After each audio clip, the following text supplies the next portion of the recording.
ॐ भूर्भुवः स्वः तत्सवितुर्वरेण्यं भर्गो देवस्य धीमहि धियो यो नः प्रचोदयात्। ॐ शन्नो मित्रः शं वरुणः शन्नो भवत्वर्यमा शन्न इन्द्रो बृहस्पतिः शं नो विष्णुरुक्रमः।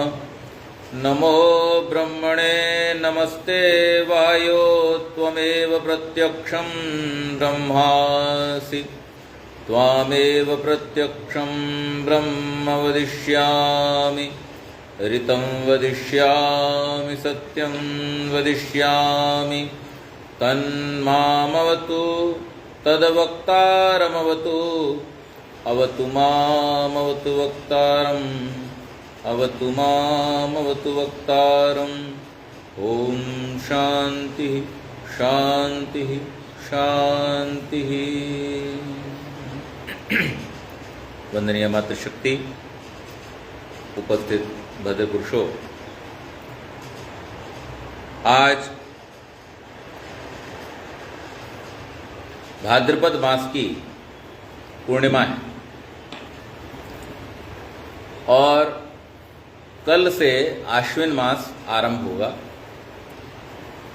पिछले 10 दिनों में हमने बड़े मनोयोग से, बड़ी प्रसन्नता से और बड़े उत्साह के साथ में गणेश उत्सव का पर्व मनाया। सारे देश में इसकी और विशेष रूप से महाराष्ट्र में इसकी बड़ी धूम रहती है। कल रात तो इतनी देर तक पटाखे चल रहे थे और ढोल बज रहे थे। पूरा रास्ता मैं सीवुड से यहाँ तक आया तो देख करके ही पता चल रहा है सड़कों पे रात को क्या हाल हुआ होगा।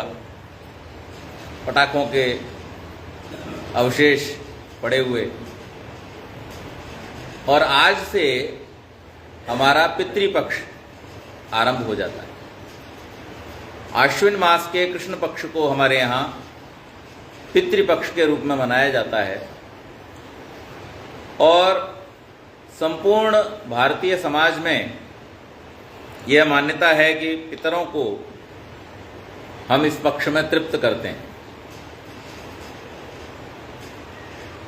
वेदों की मान्यताओं के अनुसार महर्षि मनु ने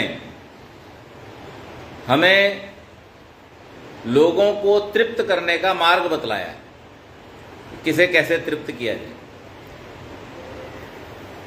क्योंकि कोई भी कार्य करते समय हम यदि व्रती होना चाहते हैं, धार्मिक होना चाहते हैं, तो हमें उसकी क्रियाविधि का ज्ञान होना आवश्यक है।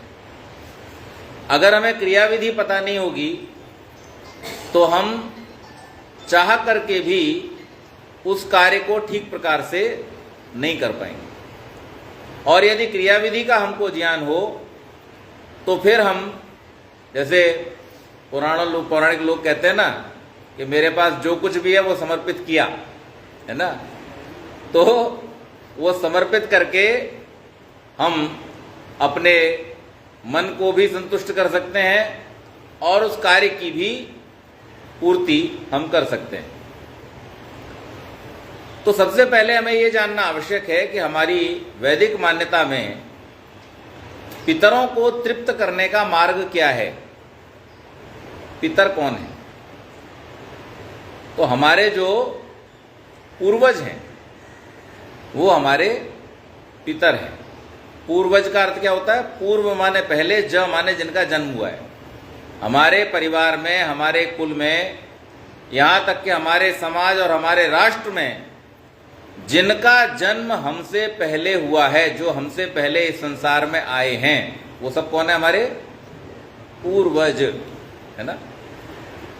और जो पूर्वज हैं उनको तृप्त करने का मार्ग क्या बतलाया?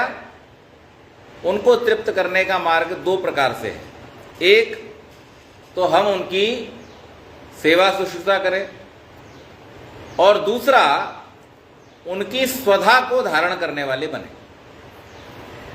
हम प्रार्थना तो रोज करते हैं, देवा भागम यथा पूर्वे समझाना न उपासते, याम मेधाम देवगणाः पितरश्च उपासते। ये प्रार्थना में हम क्या कह रहे हैं?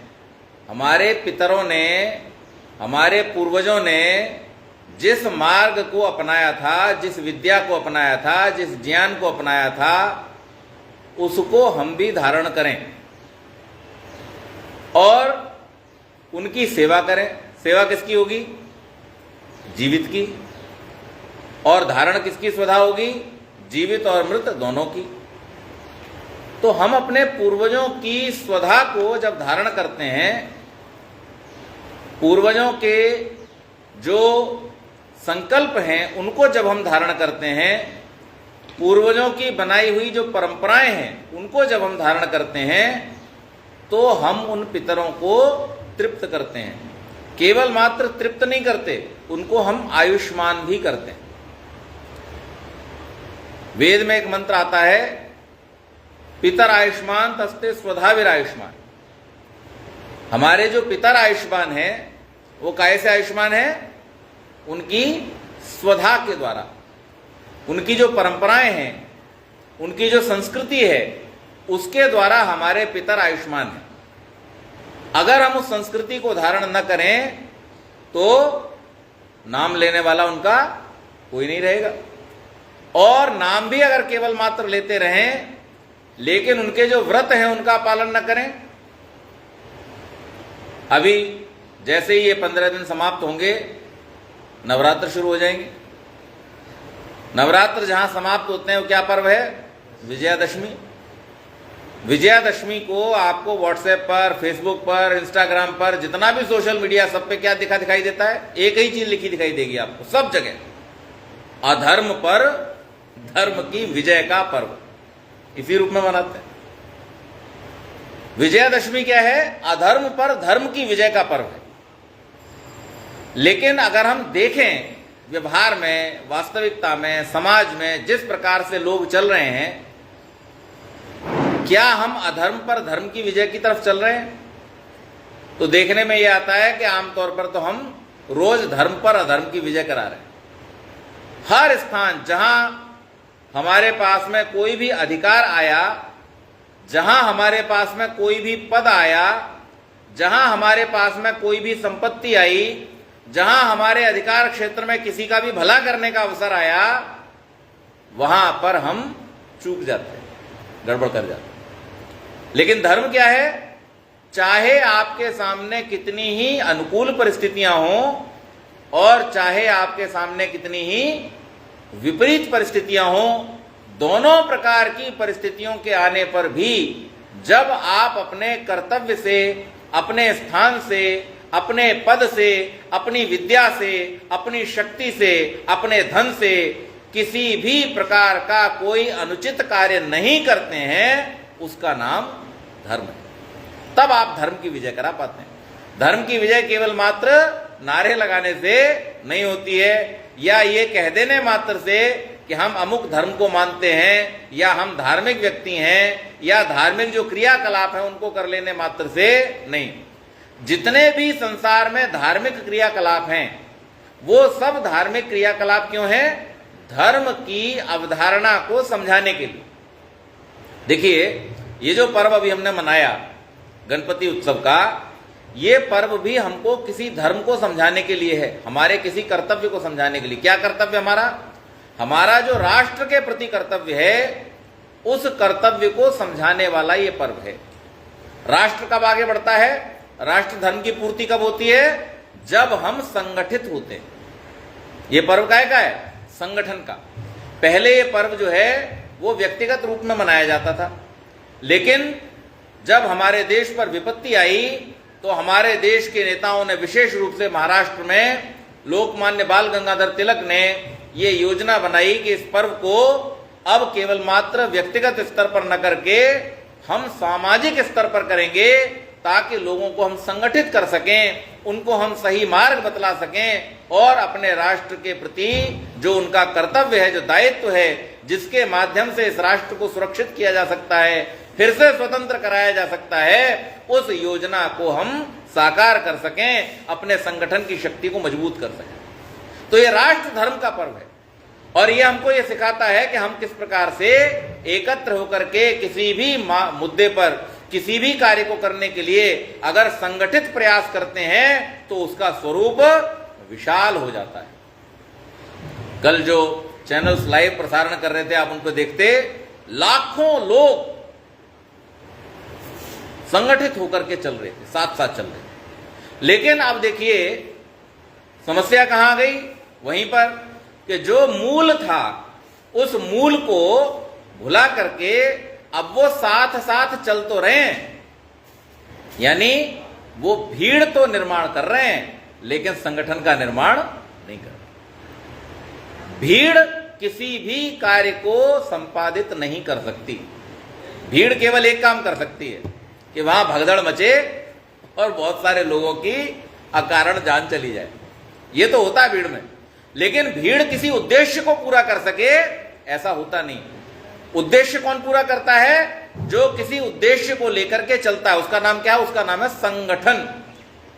महर्षि दयानंद सरस्वती ऋग्वेदादि भाष्य भूमिका में जिस समय वेद प्रतिपादित धर्म की बात करते हैं तो पहला मंत्र कौन सा उद्धृत करते हैं? यही ऋग्वेद के आखिरी सूक्त का दूसरा मंत्र, संगच्छध्वम संवदध्वम संवो मनांसि जानताम देवा भागम यथा पूर्वे समजानाना उपासते। ये मंत्र लिखते हुए महर्षि दयानंद सरस्वती क्या कह रहे हैं कि अगर आपको धर्म का पालन करना है तो इन बातों को आपको जानना पड़ेगा। अगर आप साथ साथ मिलकर के चल नहीं सकते, साथ साथ एक दूसरे के साथ में वार्तालाप नहीं कर सकते, एक दूसरे की बात को सुन नहीं सकते और यदि एक दूसरे के मनों को जान नहीं सकते तो आप कुछ भी हो सकते लेकिन धार्मिक नहीं हो सकते। धार्मिक व्यक्ति की पहचान ही है कि वो सबके साथ चलेगा, संगठित होकर के चलेगा, अलग अलग नहीं भागेगा। तो अब आप विचार करें इस विषय पर कि वेद जो कह रहा है संगठित होकर चलना, तो ये जो लाखों लोगों की भीड़ थी वो भीड़ तो थी लेकिन क्या वो संगठित थी? तो वो संगठित नहीं थी। वो तो यहां तक कहिए कि छोटे छोटे जो मांडलिक संगठन बने हैं, उन मांडलिक संगठनों में आपस में इस बात का झगड़ा रहता है, मैं पहले कि तू पहले। तो ये राष्ट्र की उन्नति का कारण नहीं बन सकता। लेकिन ये पर्व जो हमको सिखाता है वो क्या सिखा रहा है कि हम संगठित होंगे तो हम राष्ट्र की उन्नति कर सकते हैं। और इसीलिए भगवान की गणेश के रूप में जो मूर्ति है वो एक राष्ट्र नायक की मूर्ति बताई गई कि इस प्रकार के नेताओं का हम चयन करें जो कैसे हों? गणेश जैसे, अर्थात उनका मस्तिष्क बड़ा होना चाहिए, उनके अंदर विभेद करने की क्षमता होनी चाहिए, सही और गलत का निर्णय करने की क्षमता होनी चाहिए, उनके पास में क्षमता होनी चाहिए कि वो समाज की आपूर्ति कर सके, अर्थात समाज को जब आवश्यकता पड़े वो उसके लिए आपूर्ति करने में सक्षम होने चाहिए। बड़ा पेट है गणेश जी का, बड़े पेट वाला आदमी बैठाया है। क्यों बिठाया है? इसलिए बिठाया है कि वो समय पड़ने पर राष्ट्र की आपूर्ति कर। जिसका कोष छोटा है वो समाज को कभी चला नहीं सकता, जिसका कोष छोटा है वो राष्ट्र को कभी चला नहीं सकता। आप लोगों को याद होगा आज से 5 वर्ष पहले जब कोविड का बड़ा महामारी के रूप में विभीषिका हमारे सामने, महासंकट के रूप में सामने आया, तो विश्व के बहुत सारे ऐसे देश थे जहां पर इस बात को लेकर के हाहाकार मच गया कि हमारी आर्थिक व्यवस्था कैसे चलेगी। धंधे तो बंद हो गए, बाजार बंद हो गए, सब कुछ गड़बड़ हो गया, कैसे चलाएंगे? और बहुत सारे देश उसके बाद में आर्थिक रूप से पूरी तरह बर्बाद हो गए। लेकिन जिन राष्ट्रों ने अपने कोष को मजबूत रखा था, जिन्होंने अपने संसाधनों को ठीक रखा था, वो देश इस बड़ी विपत्ति में होने पर भी अपने आप को संभाल सके। न केवल अपने आप को संभाल सके बल्कि भारत जैसे कुछ देशों ने तो अन्य बहुत सारे देशों को भी उस समय में सहारा दिया, सहयोग दिया। तो ये जो प्रतिमा गढ़ी गई है, ये जो एक प्रतिमान बनाया गया है, ये तो इसलिए बनाया गया कि हमको समझाया जा सके कि हम किस रूप में इस पर्व को मनाएं। लेकिन अगर हम वैसे नहीं चलते हैं तो इसी प्रकार से पितरों को जाने बिना हम पितरों को कभी तृप्त नहीं कर सकते। जब तक हमको पता ही नहीं होगा कि पितर हैं कौन और हमें उन्हें तृप्त कैसे करना है, तब तक हम उनको तृप्त नहीं कर सकते। तो पितर कौन है? मैंने जैसे बतलाया आपको कि जो भी हमारे परिवार में, हमारे कुल में, हमारे समाज में, हमारे राष्ट्र में और इस संपूर्ण विश्व में भी जिन्होंने वैश्विक स्तर पर, जिन्होंने राष्ट्रीय सामाजिक स्तर पर और जिन्होंने हमारे परिवार में हमारे और हमारे समाज के कल्याण के लिए कुछ भी योगदान दिया है, जो हमसे पहले आए हैं, वो सब क्या है? हमारे पूर्वज हैं। जिनका मार्ग अनुगमन करने योग्य है वो सब कौन है? हमारे पूर्वज हैं।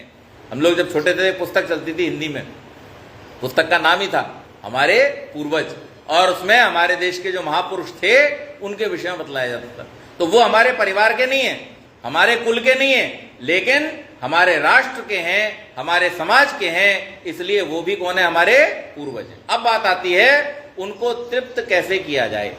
तो सबसे पहले तो आवश्यक ये है कि जो हमारे जीवित पितर हैं, माता पिता के रूप में, दादा दादी के रूप में और घर के बड़ों के रूप में, उनको सबसे पहले तृप्त करना आवश्यक है। क्यों?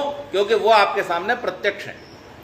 आप जरा कल्पना करें, भगवान थोड़े दिन के लिए एक अनाउंसमेंट कर दें कि भाई ये तो मैंने बना दी, 2-2.5 अरब साल से चल भी रही है दुनिया, इसको थोड़े दिन साइड में रखते हैं और जो इससे पहले की दुनियाएं थीं उनको जरा हम सेटल कर दें, ठीक कर दें।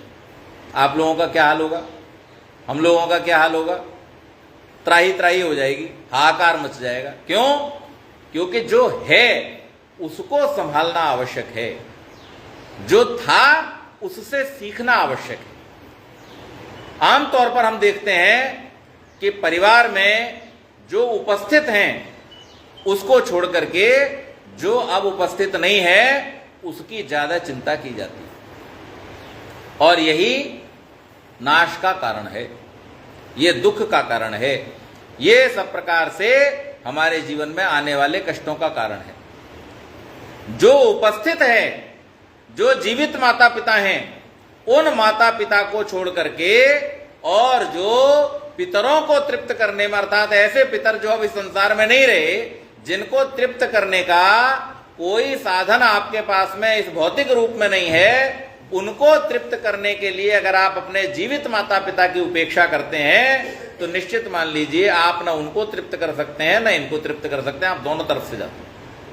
इसलिए जो सबसे पहली आवश्यकता वो क्या है कि जो उपस्थित जीवित माता पिता हैं उनकी हम सेवा करें। सेवा का अर्थ क्या है? सेवा का बहुत सुंदर अर्थ है, जो आवश्यक है वो उपलब्ध कराना। सेवा का अर्थ ये नहीं है कि आपको जो पसंद है वो उपलब्ध करा देना या आपको जो अनुकूल पड़ता है वो उपलब्ध करा देना। आपकी आवश्यकताएं अलग हो सकती हैं और आयु के अनुसार आपके माता पिता की आवश्यकताएं अलग हो सकती हैं, परंतु जो व्यक्ति उनकी आवश्यकताओं को समझ करके उनको वो उपलब्ध कराता है, और जैसे माता पिता अपनी संतान को जन्म लेने के बाद, जब संतान जन्म ले लेती है तो उसके बाद में माता पिता क्या करते हैं? संतान कुछ बताती नहीं है, उस समय बताने योग्य भी नहीं होती, उसको पता भी नहीं होता उसको क्या चाहिए, तो माता पिता अपनी जानकारी से और दूसरों से सलाह लेकर, बड़ों से सलाह लेकर संतान के लिए जो कुछ भी आवश्यक होता है वो सब पूरी तत्परता के साथ में अपने सामर्थ्य से भी कई बार आगे जाकर के उनके लिए उपलब्ध कराते हैं। जिन साधनों को एक माता पिता अपने लिए खरीदने के लिए 10 बार सोचेंगे, लेकिन संतान के जिद करने पर, आग्रह करने पर वो उसको तुरंत उपलब्ध करा देते हैं। ऐसे माता पिता जब समर्थ न रहें, असमर्थ हो जाएं शारीरिक रूप से, तो उनको वो सब उपलब्ध कराना, उनकी उस रूप में सेवा करना कि जिससे वो असमर्थता का अनुभव न करें, ये वास्तव में सेवा कहलाता है। हमारे बहुत अच्छे कवि हुए हैं, डॉक्टर ओम व्यास ओम, नहीं रहे अब, गुजर गए। उनकी माता पिता को लेकर के कविता बड़ी प्रसिद्ध है।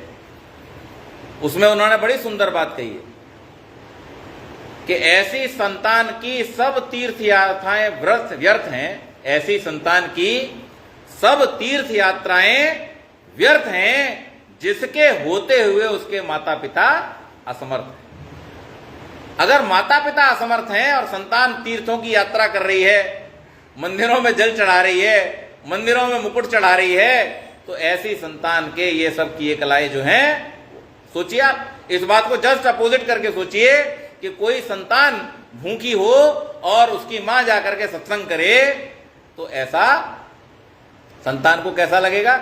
अच्छा नहीं होगा। और उसे कोई अच्छी मां कहेगा, अरे बच्चों को भूखा छोड़ करके बाहर चले गए, बच्चों को भूखा छोड़ करके मंदिर चले गए, बच्चों को भूखा छोड़ करके इधर चले गए। जैसे ये गलत है, उसी प्रकार से यदि माता पिता को भी असमर्थ छोड़ करके संतान अपने जीवन के कार्यों को सिद्ध कर रही है, तो निश्चित मान लीजिए उसका किया धरा सब व्यर्थ है, उसका कोई लाभ नहीं। तो इसलिए पहली तो आवश्यकता यह है कि हमारे जो जीवित माता पिता हैं उनको हम सब प्रकार से सहयोग करें। दूसरी आवश्यकता होती है, शब्द क्या है? हम उनकी बात को सुने।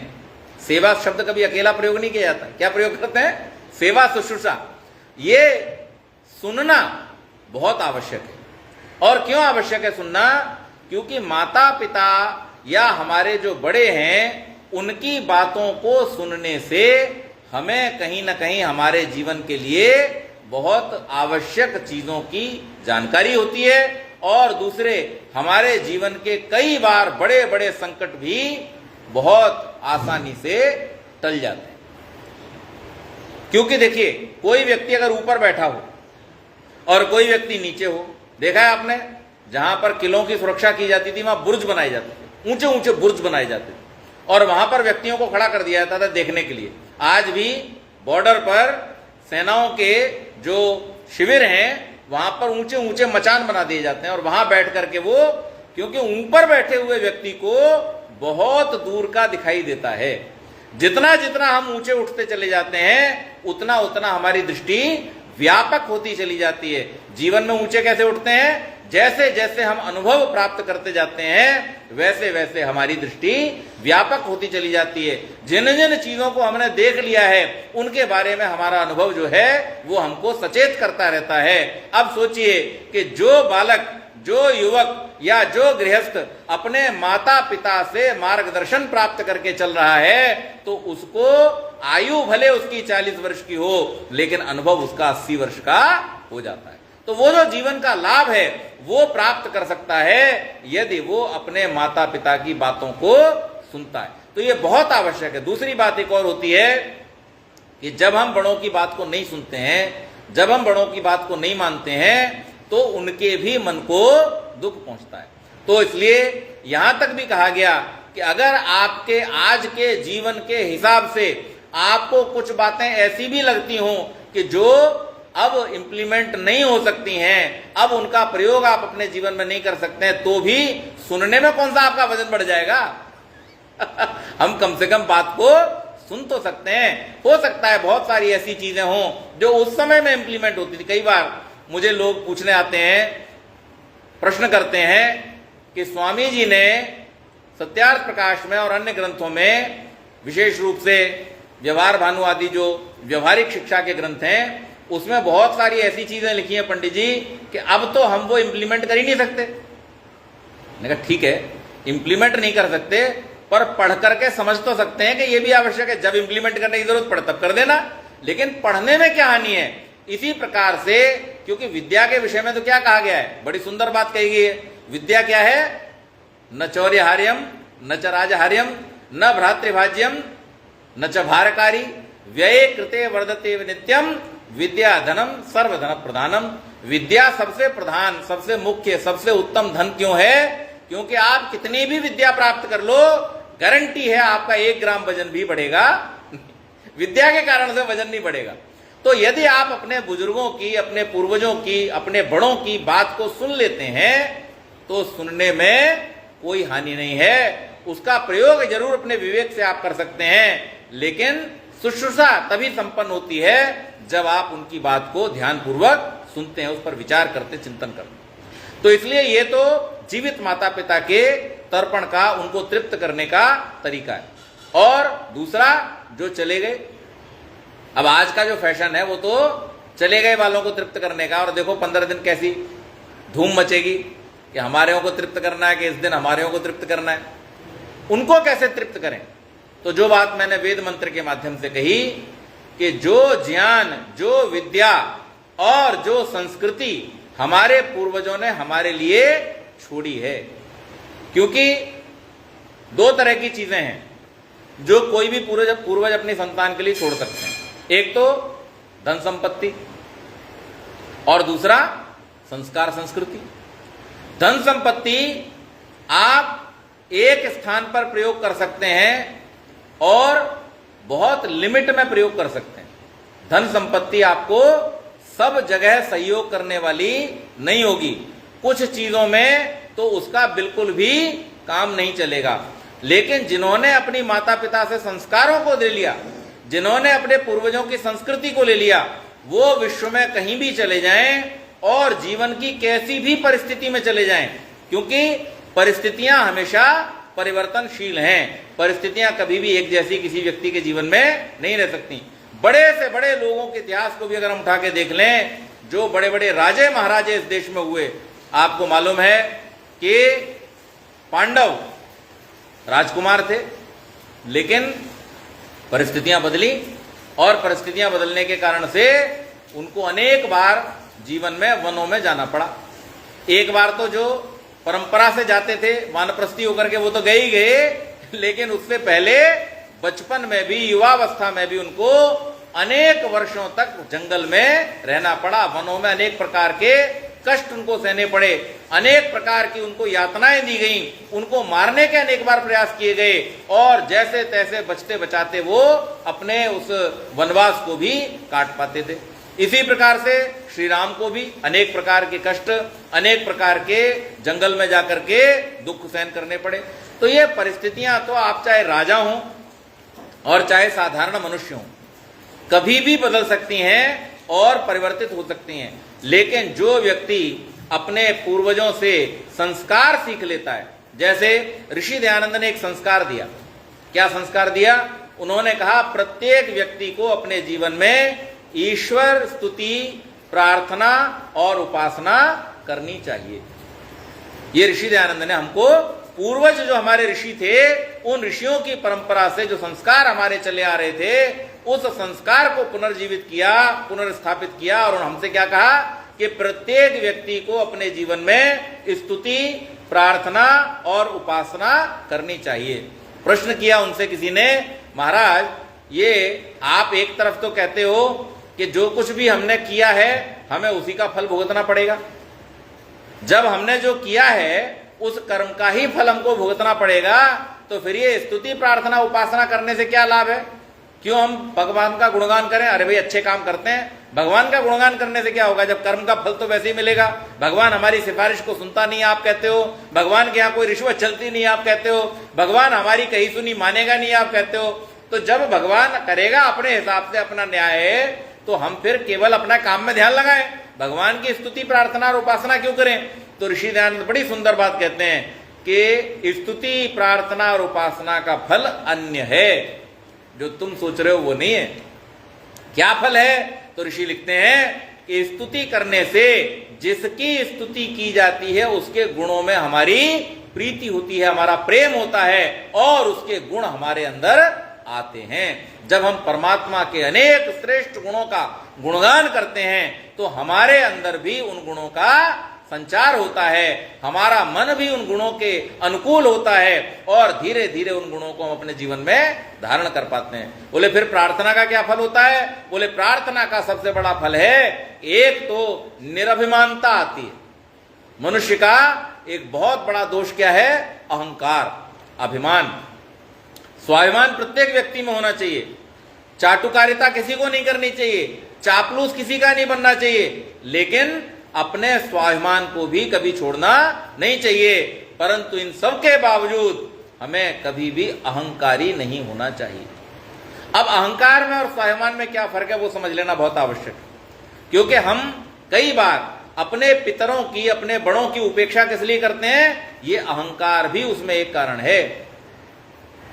ऋषि पुलत्स्य का पौत्र था और ऋषि विश्रवा का पुत्र था। कौन? रावण। रावण कौन था? ऋषि पुलत्स्य का पौत्र और ऋषि विश्रवा का पुत्र विभीषण और कुंभकर्ण जैसे राजनीतिज्ञ और वैज्ञानिकों का बड़ा भाई, कुबेर जैसे धनपति का भाई, मंदोदरी जैसी सती और विदुषी का पति, और मेघनाथ जैसे, इंद्रजीत जैसे पराक्रमी और प्रतापी विद्वान अनुसंधानकर्ता वैज्ञानिक का पिता, उसके बावजूद भी उसके एक दोष ने उसको इस बात के लिए मजबूर कर दिया कि उसने किसी की नहीं सुनी और अपने पूरे कुल का नाश करवा दिया। इसी प्रकार से पांडवों की महाराज भरत और दुष्यंत की परंपरा में पैदा हुआ था कौन? दुर्योधन। जिस कुल में युधिष्ठिर पैदा हुए उसी कुल में तो वो पैदा हुआ।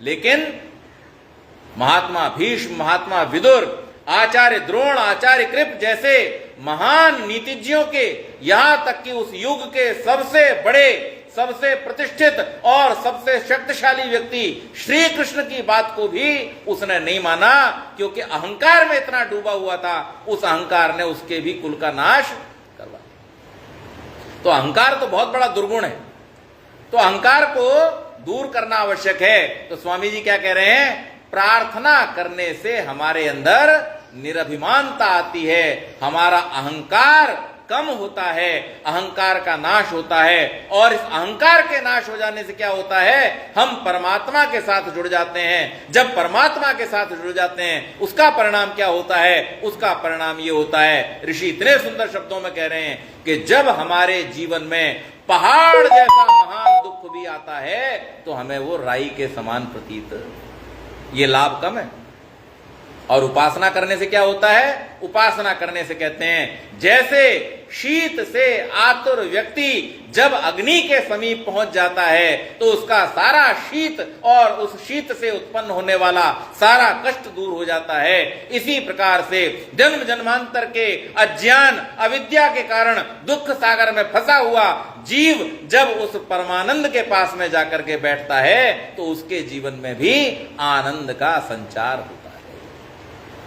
इसीलिए कहा याम मेधाम देवगणा पितरश्च उपासते, उन्होंने जिसकी उपासना की, जिस विद्या को उन्होंने प्राप्त किया, जिस मेधा बुद्धि को उन्होंने जागृत किया, उसी मेधा को, उसी प्रज्ञा को, उसी बुद्धि को, उसी ज्ञान को हम भी अपने जीवन में प्राप्त करें। तो पूर्वजों की जो अब हमारे बीच में नहीं रहे, उनको तृप्त करने का साधन क्या है? कि हम उनकी स्वधा को अपना लें।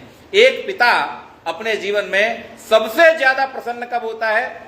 जब उसका पुत्र उन्नति करता है। कितनी उन्नति? उससे भी ज्यादा जब उन्नति करता है तो उस पिता को उसकी उन्नति पर हर्ष होता है। वहां पर ईर्ष्या का कोई पिता संसार में ऐसा नहीं है, कोई अच्छा गुरु इस संसार में ऐसा नहीं है, कोई आचार्य ऐसा नहीं है जो अपने शिष्य की उन्नति पर ईर्ष्या करता हो। हर पिता, हर गुरु, हर माता अपनी संतान के उन्नतिशील होने पर क्या होती है? प्रसन्न होती है, खुश होती है। तो जब हम अपने पितरों की स्वधा को अपना करके, उनकी संस्कृति को अपना करके, उनकी विद्या को अपना करके अपने जीवन में उन्नति करेंगे, अपने जीवन में आगे बढ़ेंगे, तो निश्चित मान लीजिए कि हमारे पितरों को उससे तृप्ति मिलेगी। ये उनको तृप्त करने का साधन। भौतिक साधन तो हम उन तक नहीं पहुंचा सकते, आवश्यकता भी नहीं है आवश्यकता? किसी को लगता है भौतिक साधन हमारे पूर्वज जो अब हमारे बीच में शरीर से नहीं है उनको पहुंचाने की भौतिक साधन आपको आवश्यकता है? ये तो केवल वो व्यक्ति कर सकता है जिसने ये शक्ति अपने जीवन में प्राप्त कर ली हो कि दो चार चीजें वो अपने साथ लेके जाएगा। जिसे ऐसा लगता हो कि मैं जब जाऊंगा तो दो चार चीजें अपने साथ में ले जा पाऊंगा, वो इस बात का प्रबंध करे कि जो चले गए हैं उन तक मैं कुछ पहुंचा दूं। जब हम अपने साथ कुछ लेकर के नहीं जा सकते तो उनके पास भी पहुंचाने की आवश्यकता, क्योंकि इस संसार में असंख्य कोटि कोटि जो जीवात्मा हैं, उन सब जीवात्माओं को, और केवल इसी संसार में नहीं, ये संसार तो छोटा सा हमें जो दिखाई दे रहा है, इस संसार से बड़े बड़े न जाने कितने ऐसे संसार इस संसार के अंदर ही घूम रहे हैं। हमने तो अपनी छोटी सी दुनिया बना रखी।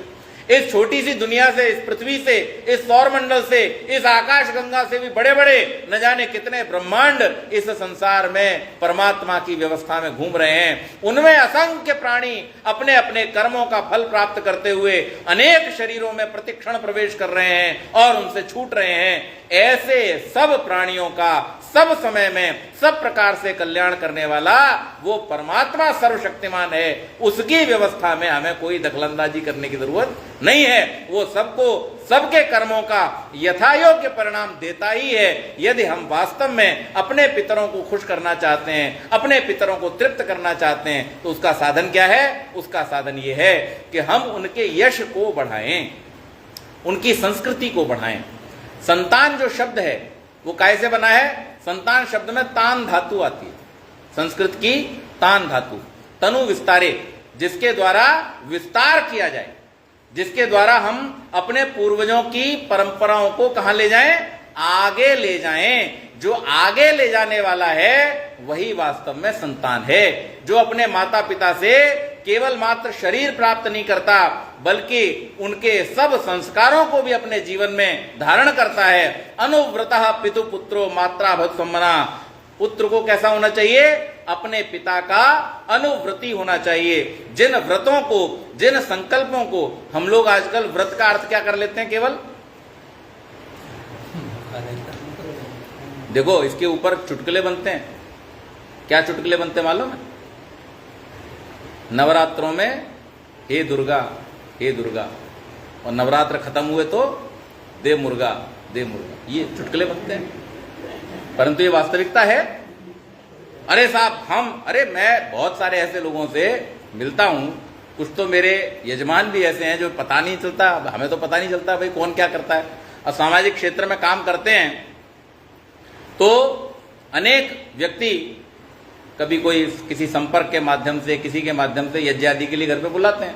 अब हवन करना फॉर्मेलिटी तो सबको पूरी करनी है, लेकिन अब कुछ समय से, मतलब पिछले कुछ 8-10 वर्षों से जब मैंने लोगों के विषय में बाद में मुझे पता चला, तो अब मैंने एक कौशल लेना शुरू कर दिया है कि जिस घर में भी मैं यज्ञ आदि कराने जाता हूं, पूछ लेता हूं, भाई आपके यहां नॉनवेज तो नहीं खाया जाता? अगर खाया जाता है तो मैं वहां भोजन नहीं करता। मैं कोशिश ये करता हूं कि वहां पर मेरा खान पान न हो। कारण क्या है? अपने आप को बचाना तो हमारा ही काम है, हमें शुद्ध रखना। तो अब स्थिति यह है कि वो लोग जो उस संस्कृति को मानने वाले हैं, जिस संस्कृति में क्या कहा गया है? सर्वे भवन्तु सुखिनः सर्वे सन्तु निरामया, सब सुखी हो, सबका कल्याण हो, प्राणी मात्र की रक्षा हो।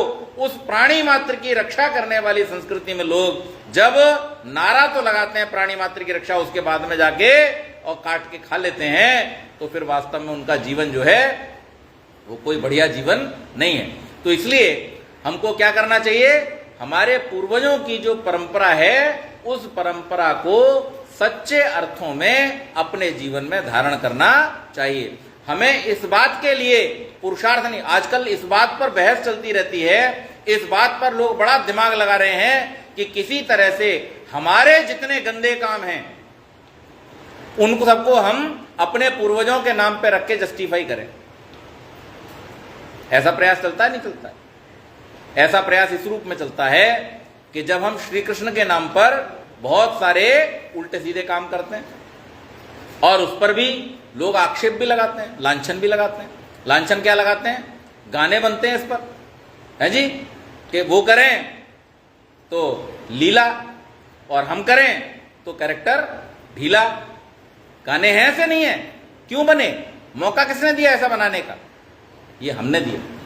हम जब अपने पूर्वजों का अपमान करते हैं, क्या ऐसे लोग श्री कृष्ण को तृप्त कर रहे हैं? क्या ऐसे लोग श्री राम को तृप्त कर रहे हैं? वास्तव में वो उनका अपमान कर रहे हैं। असली तृप्ति उनकी कब होगी? उनका यश जब हम बढ़ाने वाले होंगे, उनके जीवन के जो श्रेष्ठ कार्य होंगे उनको जब हम धारण करने वाले। एक छोटी सी घटना, सत्य घटना बता करके मैं अपनी वाणी को विराम दूंगा। अभी कुछ दिनों पहले मैं यहीं वडाला में एक यज्ञ कराने के लिए गया, और जिनके घर पे मैं यज्ञ करा रहा था वो एक बड़े चैनल में काम करते हैं, तो उनके कुछ मित्र वहां पर आए।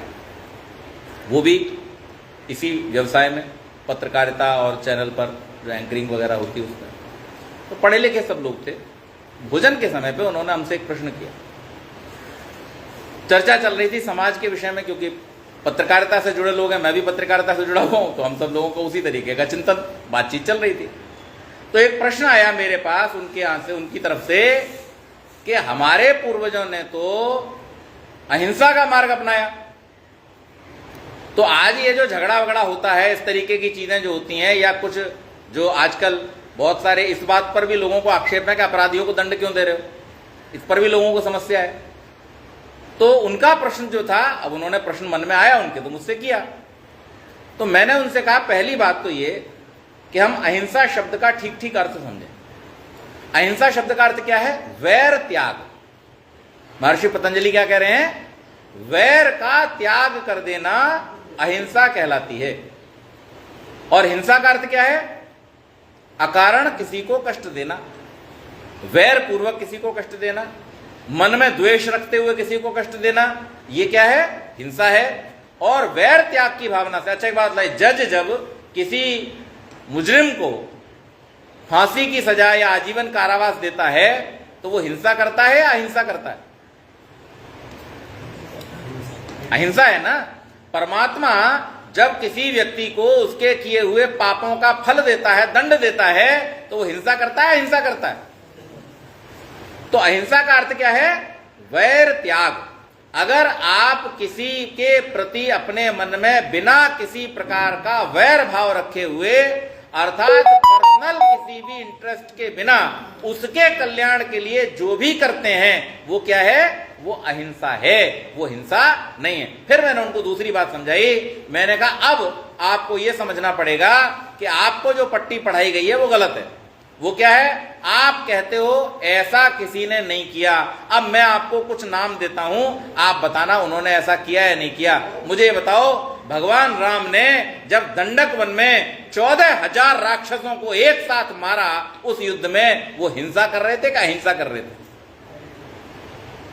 जब कोई सामने वाला दुष्ट हो, जब समाज और राष्ट्र के लिए हानिकारक हो, तो वहां पर हिंसा अहिंसा का विचार नहीं, वहां पर राष्ट्र प्रथम होता है, वहां पर धर्म सर्वोपरि होता है। अपने कर्तव्य के लिए, अपने धर्म के लिए, अपने राष्ट्र के लिए, अपने समाज के लिए, विश्व के कल्याण के लिए अगर किसी को दंड देना भी आवश्यक है तो वो देना चाहिए। मैंने कहा, श्री कृष्ण जब अपने जीवन में 60 युद्ध लड़ रहे थे और महाभारत के सूत्रधार के रूप में जब वहां उपस्थित थे, उस समय वो क्या कर रहे थे? मैंने कहा, हमारे पूर्वजों ने कहीं किसी को किसी भी दुष्टता के लिए माफ नहीं किया। जब समाज और राष्ट्र की, हाँ, अपने व्यक्तिगत स्वार्थ के लिए उन्होंने कभी किसी का वध नहीं किया, लेकिन जब समाज और राष्ट्र के लिए कोई हानिकारक हुआ, जब धर्म की हानि करने के लिए कोई प्रेरित हुआ, तो उसको उन्होंने केवल मात्र नष्ट नहीं किया, समूल नष्ट कर दिया, और उसमें किसी भी प्रकार का संकोच नहीं किया। तो हमारी संस्कृति क्या कहती है?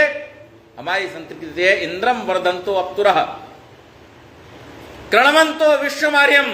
तीसरा उपदेश क्या, जो हम आजकल भूल गए हैं? अपघ्नंतो अरावणः। जो दुष्ट हैं उनका संहार करो, जो श्रेष्ठ हैं उनको जोड़ो, और इसके द्वारा अपने ऐश्वर्य को बढ़ाओ। लोगों को श्रेष्ठता की ओर लेकर के चलो, लोगों को आर्यत्व की ओर लेकर के चलो। कभी भी किसी के साथ में भी केवल मात्र इसलिए कि वो मेरे मन के विपरीत चल रहा है, मेरे मन के अनुकूल नहीं चल रहा, इसलिए दंड मत दो। बल्कि दंड किस लिए दो? वो राष्ट्र के विरुद्ध चल रहा है, वो धर्म के विरुद्ध चल रहा है, वो न्याय के विरुद्ध चल रहा है। तो हमारे पितरों की जो स्वधा है, उसको हम संपूर्ण रूप में जब अपनाएंगे, तब हम वास्तव में वही स्थान प्राप्त कर सकेंगे जो हमारे पितरों ने हमको सौंपा था। आज उनकी सौंपी हुई थाती को हम भूल गए हैं, आज उनके दिए हुए स्थान को हमने नीचे गिरा दिया है। हमें चाहिए कि हम फिर से पितृपक्ष में इस बात के लिए संकल्पित हों, इस बात के लिए व्रती हों कि हम अपने पूर्वजों के उस ज्ञान की परंपरा की रक्षा करेंगे और अपने जीवन को, अपनी संतानों के जीवन को फिर से उन्नतिशील बनाएंगे। थोड़ी सी चर्चा मैंने आपके बीच में की। बहुत बहुत धन्यवाद।